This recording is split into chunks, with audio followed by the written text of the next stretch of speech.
E aí, hoje a gente vai fazer uma viagem pela história de uma coisa que a gente faz todo santo dia quase sem perceber, o comércio.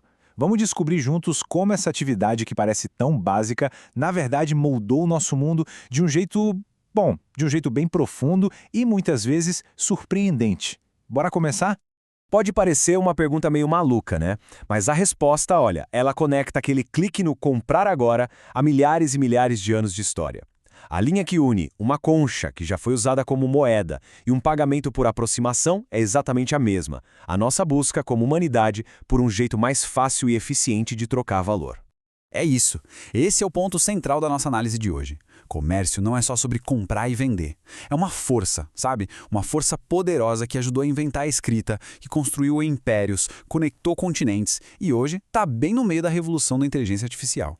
Bom, no comecinho de tudo era bem simples. Troca direta. Só que essa simplicidade toda escondia um problema que segurava o potencial do comércio. Vamos entender qual era esse dilema. O escambro era a base. Pensa assim. Um grupo tinha grãos sobrando, outro fazia ferramentas muito boas. A troca era ótima para os dois. Direto ao ponto, sem complicação. Mas tinha um defeito crucial. E aqui está o pulo do gato, ou melhor, o problema. Para uma troca dar certo, era preciso encontrar alguém que quisesse exatamente o que se tinha para oferecer e que, ao mesmo tempo, tivesse exatamente aquilo que se queria. Essa tal de dupla coincidência de desejos deixava as trocas lentas, difíceis e, muitas vezes, simplesmente impossíveis. A solução foi simplesmente genial. As sociedades começaram a usar objetos que todo mundo concordava que tinham valor. Conchas, pedras diferentes e, mais tarde, metais preciosos. Eles viraram intermediários, sabe? Um símbolo de valor que todo mundo aceitava e que destravou o comércio. Não precisava mais da tal coincidência, bastava ter o dinheiro. E com o dinheiro, o comércio, bom, ele explodiu. Deixou de ser uma coisinha local e passou a conectar civilizações inteiras, criando toda a estrutura para um mundo muito mais integrado. O que a gente vê aqui é a velocidade da inovação aumentando. Repara só na linha do tempo.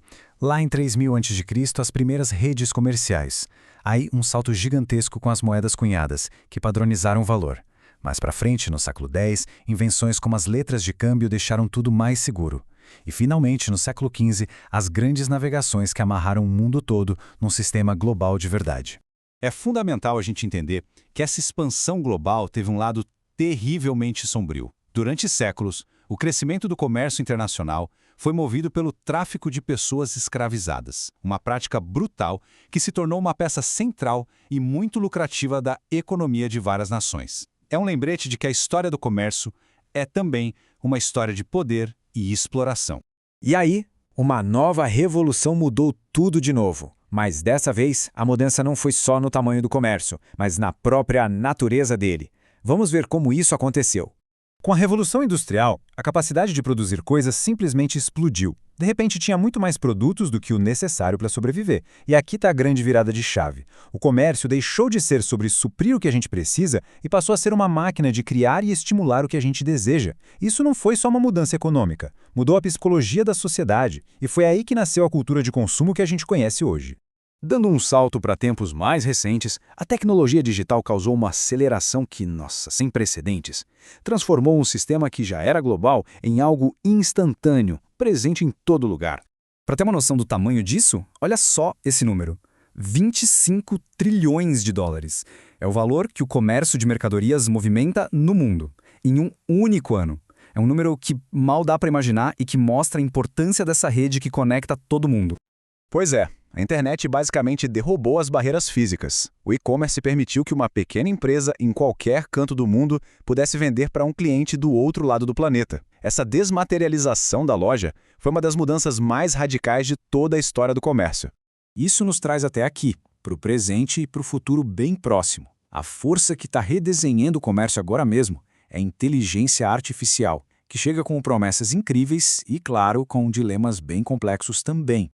As oportunidades são gigantescas. Como a gente pode ver, a IA consegue prever a demanda com uma precisão que assusta, otimizando o estoque. Ela personaliza a experiência de compra, oferecendo o que cada pessoa pode querer, às vezes antes mesmo que a própria pessoa saiba. Já existem até agentes de IA gerenciando lojas virtuais inteiras sozinhos. A busca por eficiência chegou a um outro nível.